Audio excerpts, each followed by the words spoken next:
Palestra de Joel Goldsmith, O Sermão da Montanha, parte 2, tape 11B, tradução de Rosilda Rocha. E assim você pode ir através de tudo isso.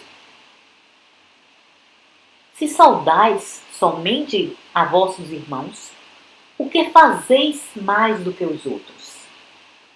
Não fazem os publicanos também o mesmo? Sejais vós, pois, perfeitos, como o vosso Pai Celestial é perfeito. E, naturalmente, você não pode ser perfeito por si mesmo e em si mesmo. Nem mesmo Jesus Cristo poderia. Ele disse: por que me chamas bom? Existe somente um bom, o Pai que está nos céus. Quando chega a essa compreensão de que cada pequeno bem que está se expressando através de você é realmente e verdadeiramente o Pai do Cristo, do Filho de Deus, então você tem esse espírito que o capacita a viver espiritualmente. E assim pode dizer: baixe a sua espada. Não preciso desse tipo de defesa. Baixe essa ação judicial. Não preciso desse tipo de defesa. Jogue fora esse abrigo contra bombas.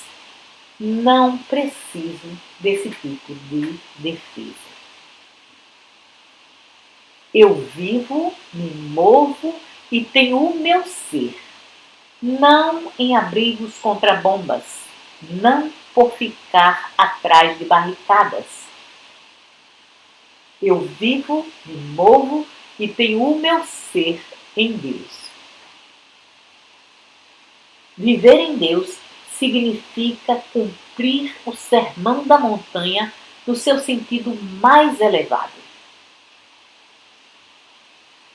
O sermão da montanha revela a lei cósmica. Um olho por um olho e um dente por um dente. Como gostaria que ele fizesse, assim faça aos outros.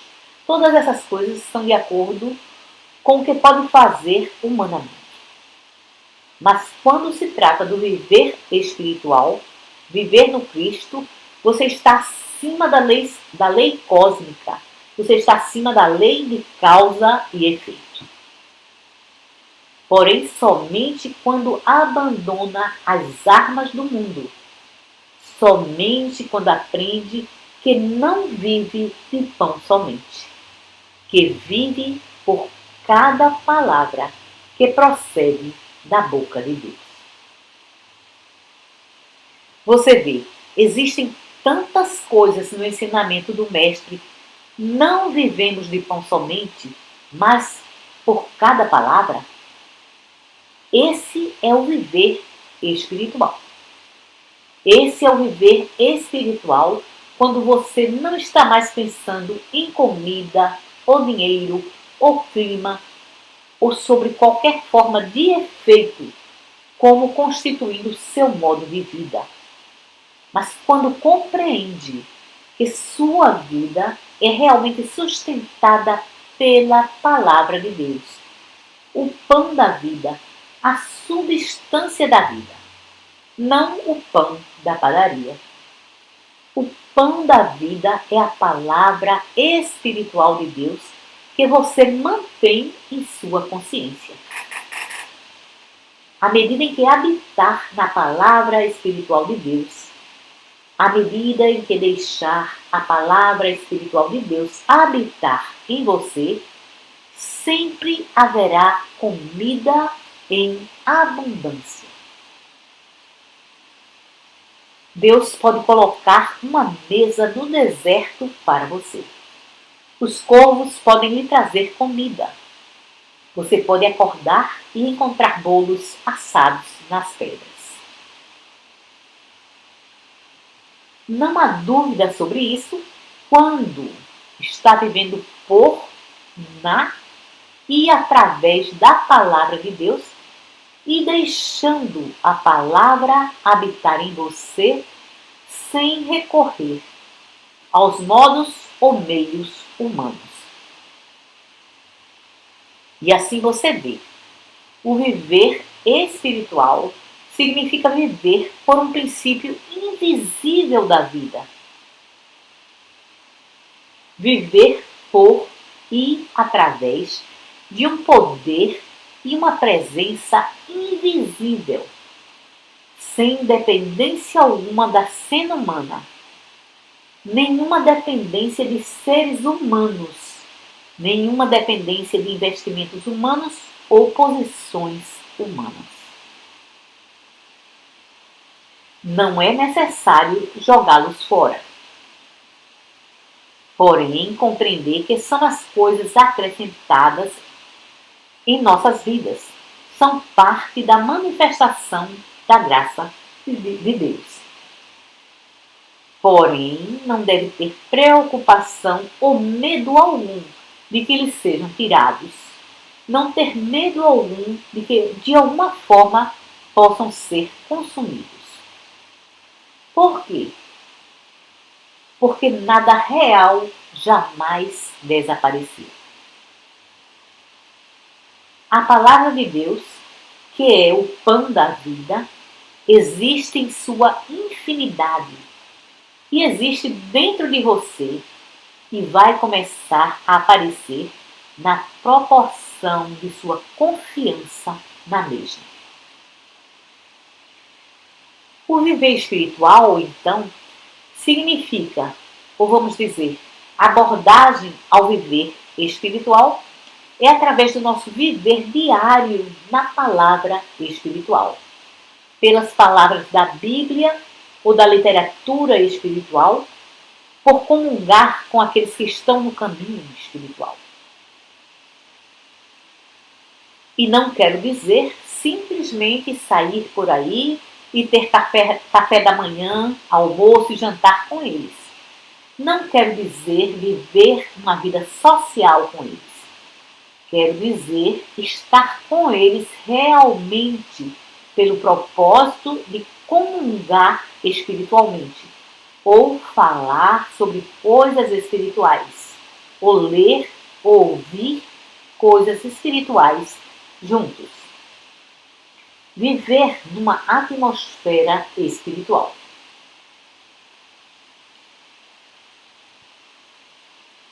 Pode ser necessário, por razões humanas, dar uma olhada nos jornais uma vez ou outra. Mas nunca deve ser uma necessidade para viver como se a pessoa tivesse que mergulhar nele todos os dias da semana e saber cada palavra que está neles. Porque é tudo história sobre uma cena passageira que permanece mudando. Não. Leia-o o suficiente para ser capaz de votar inteligentemente, ou ser capaz de viver inteligentemente, ou de viver com seus amigos de negócios ou sociais. Porém, não viva sua vida nos jornais, ou rádio, ou televisão, porque isso é viver na matéria. Isso é viver num universo material e depender de pensamentos e coisas materiais. E isso não é vida eterna, e isso não é o viver espiritual. E vai descobrir que se for dependente da forma material da vida, quando essas coisas lhe forem arrancadas, estará realmente perdido. Todavia, ninguém jamais está perdido quando recorre ao modo de viver espiritual. Quando não mais pega a espada em defesa própria, não mais confia na força, nem mesmo na força de argumentos. Porém, em lugar disso, descansa tranquilamente no centro de seu próprio ser e deixa esse invisível que chamamos de o Cristo, o Filho de Deus, ou o Espírito de Deus, deixa que isso seja a sua defesa e deixa que seja o seu ataque se necessário. Deixa que seja a sua única arma. E vai descobrir que ele jamais destruirá uma pessoa. Porém, que destruirá as influências maléficas ou pensamentos, crenças ou ações que estão querendo se manifestar através da pessoa. Muito frequentemente, o Velho Testamento é lido como se Deus estivesse lá fora, destruindo inimigos que estão destruindo homens e nações. Quando estou certo de que, qualquer que seja a verdade que exista nisso, deve ser que Deus destrói nossos inimigos literalmente. Todavia, nossos inimigos nunca são homens, nossos inimigos nunca são nações. Nossos inimigos são ganância, luxúria, falsas ambições. E quando são destruídas, não temos mais inimigos, porque não existe mais quem manifestá-las. Nunca esqueça disso. Pessoa alguma jamais é nossa inimiga. Nação alguma é nossa inimiga. Raça alguma é nossa inimiga. Os únicos inimigos são as qualidades negativas, tais como desejos falsos, ganância, luxúria, louca ambição, tirania e assim por diante. Ignorância, medo. E estou certo de que Deus realmente destrói nossos inimigos. E estou certo também de que, ao destruir nossos inimigos, Deus nunca destruiu um homem, uma mulher ou uma criança. Podemos orar para que nossos inimigos sejam destruídos, desde que possamos compreender que nossos inimigos são qualidades negativas. Elas serão destruídas. Porém, os indivíduos que até aqui deram expressão às mesmas, agora se tornam nossos amigos e nossos aliados. Tenho testemunhado isso em alguns dos nossos trabalhos.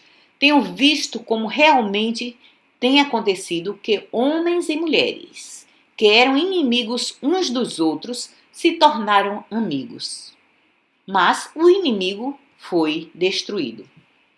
O falso, os aspectos negativos, as características falsas no indivíduo foram destruídas. De forma que os indivíduos podem olhar uns para os outros com o inimigo morto, restando apenas a paz de Deus entre eles. Dessa mesma forma, Jesus discorre sobre tudo isso e nos mostra. Quando orardes, não sejais como os hipócritas, porque eles adoram orar em frente às sinagogas e nas esquinas das ruas, para que possam ser vistos pelos homens. Para que possam ser vistos pelos homens. Alguma coisa humana novamente. Orgulho humano, retidão humana, sempre humano. Quer seja isso ou aquilo. Porém, espiritualmente, não faz diferença o que seus amigos ou vizinhos pensam de você. Não faz diferença alguma. Desde que saiba que no secreto de seu próprio coração, você está orando. Certamente seus vizinhos podem não gostar disso. Eles podem dizer que você é um ateísta ou um agnóstico e que não é um cristão. De fato, você pode ser 10 vezes mais cristão do que eles. Porque ir à igreja nunca fez da pessoa um cristão. Ser um cristão pode levar um homem à igreja, mas ir à igreja não faz um. Um cristão é aquele que vive por esses padrões mostrados pelo Cristo. E esses padrões são espirituais. Você sabe agora que o viver espiritual é difícil. E vai aprender que é impossível, a menos que o Espírito de Deus habite em você. Como faz para que esse Espírito de Deus habite em você? Abra a sua consciência para Ele. Esteja desejando que Ele entre. Esteja desejando abandonar a confiança em meios humanos. Esteja desejando passar mais tempo com as Escrituras, com os escritos espirituais, com pessoas no caminho espiritual. Mantenha-se aberto a uma atmosfera do Espírito, a uma atmosfera de Deus. E então vai descobrir que num belo dia essa presença gentil estará dentro de seu coração.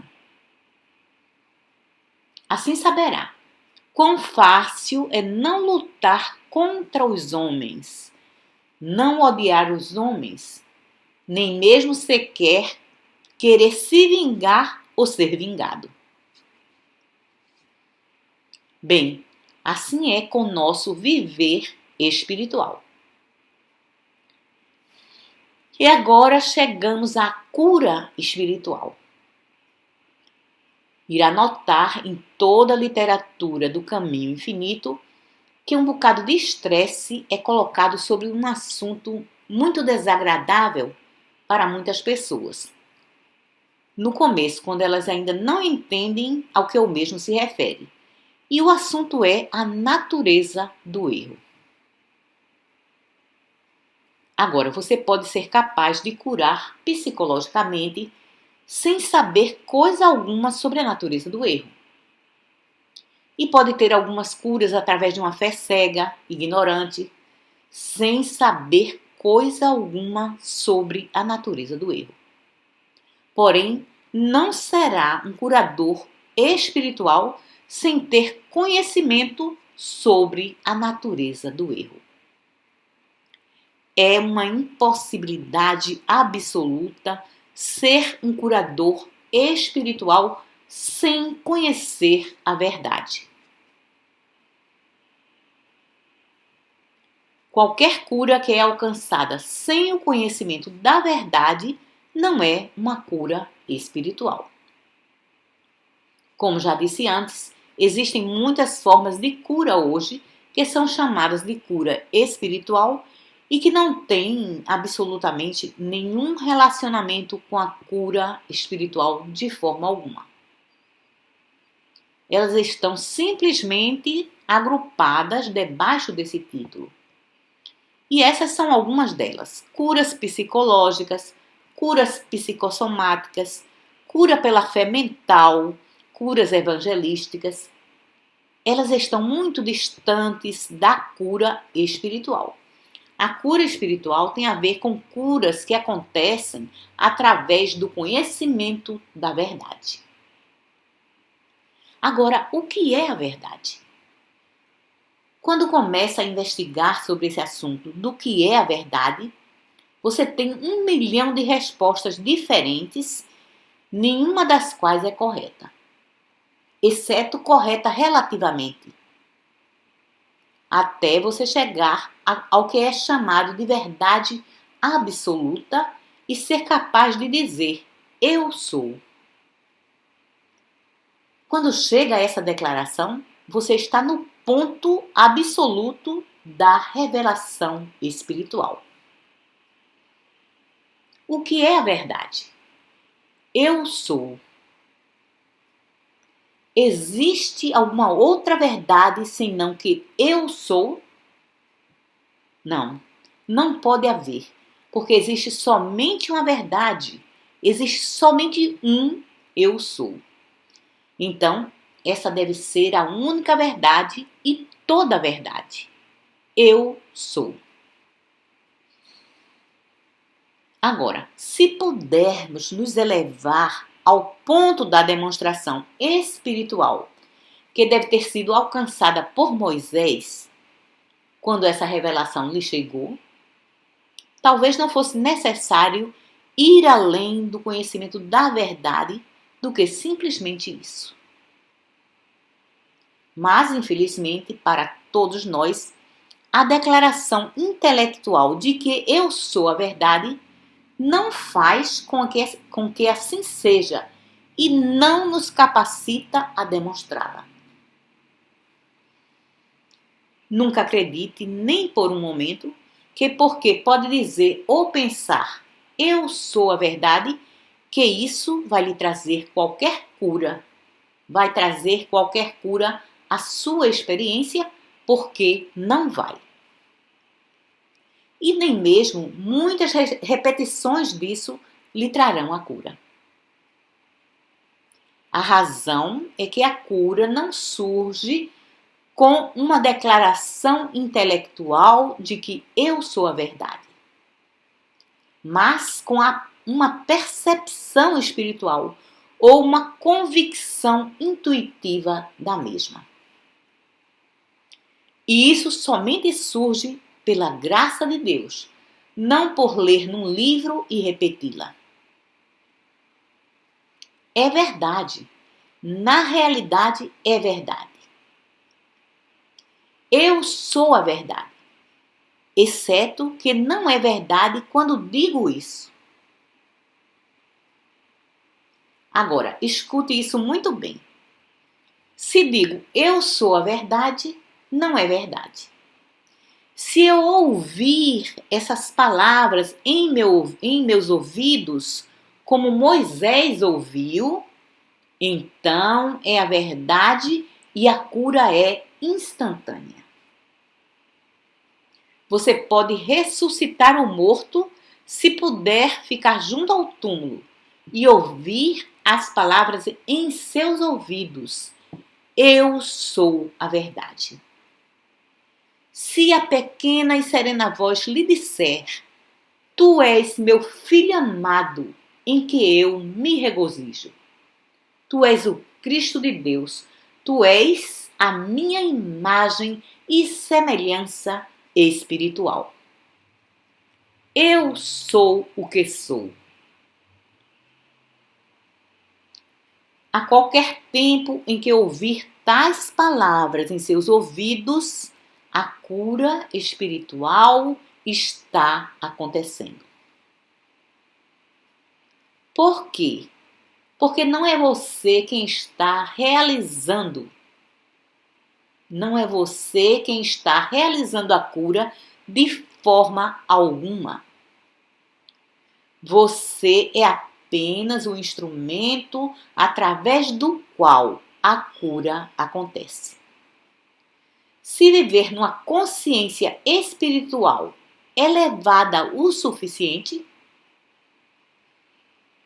praticamente por vontade própria, irá aprender a ouvir a voz de Deus.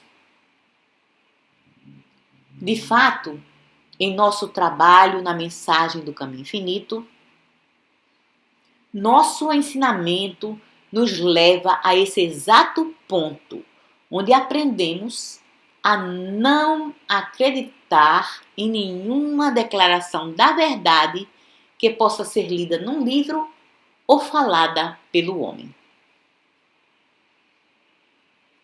E assim, quando estamos em nosso trabalho de cura, podemos fazer algumas declarações da verdade simplesmente para alcançarmos essa quietude interior. E então, nos sentamos tranquilamente numa atitude de receptividade até ouvir ou sentir a presença de Deus. Isso constitui o trabalho de cura na mensagem do caminho infinito. Não curamos, não temos a intenção de curar, não sabemos como curar, não sabemos coisa alguma sobre seu corpo ou sua mente. E assim, você poderia nos dizer que o problema é o seu pé esquerdo, o seu coração ou o lado direito de seu cérebro. Isso não significaria coisa alguma para nós. Ou poderia nos dizer que é uma doença física, mental, moral ou financeira. Isso não significaria coisa alguma para nós, porque não sabemos como fazer qualquer coisa sobre isso e não fingimos que sabemos.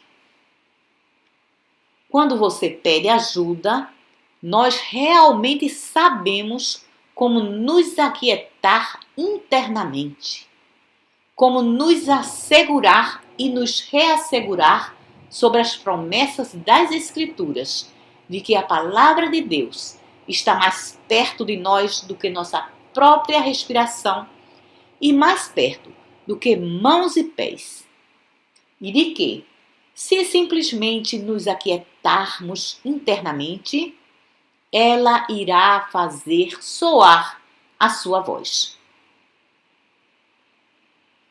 Se declarar, e então, à medida em que fizer isso, tenha certeza de que a cura acontece instantaneamente.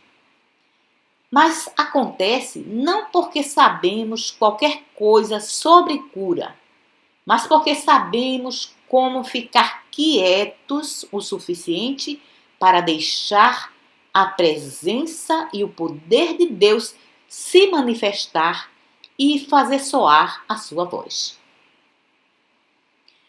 E quando ele faz soar a sua voz, a terra se derrete. Agora, essa é a altura da demonstração da verdade espiritual e da cura espiritual. Então você pergunta, como você fica dessa forma? Como alcança essa altura? Como chega a um ponto onde pode, virtualmente, por conta própria, se voltar e receber a luz de Deus, a graça de Deus, o sentimento da presença de Deus? E isso é o que eu quero lhe dizer. Quando você conhecer a natureza do erro, você nunca mais poderá temer qualquer forma de pecado, doença ou morte, ou falta, ou limitação, ou desemprego. E quando não tem mais medo dessas coisas, isso significa que não está colocando nenhum poder nelas.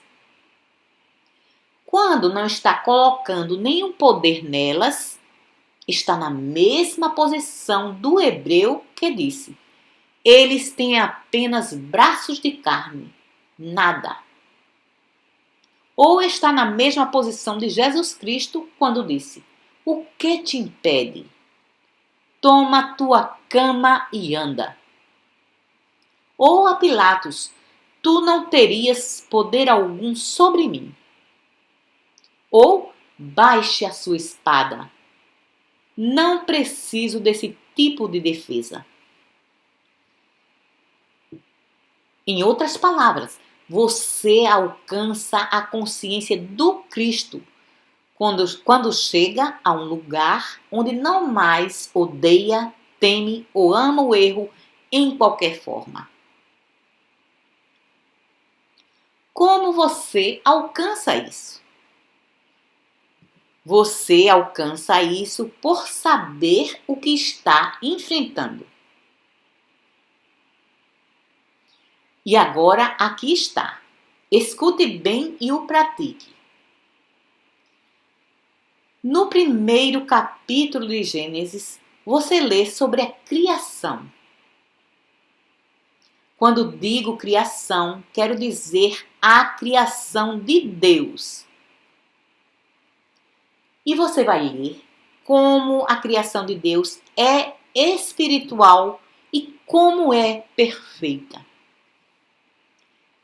É tão espiritual que havia luz antes que houvesse sol no céu. É tão espiritual que havia colheita antes que qualquer semente tivesse sido plantada. É tão espiritual que o homem foi criado sem que houvesse qualquer mulher na terra. A criação foi Deus expressando a si mesmo, aparecendo como forma, manifestando a si mesmo, formando a si mesmo a partir de si mesmo. No início, Deus. E isso é tudo. E tudo que surgiu no universo espiritual surgiu de Deus e é de Deus. E essa é a verdade sobre esse universo no qual vivemos, nos movemos e temos o nosso ser. No início existia somente Deus. E então Deus se pronunciou, se expressou, se manifestou ou se formou. E temos um mundo completo e perfeito, sem qualquer processo material.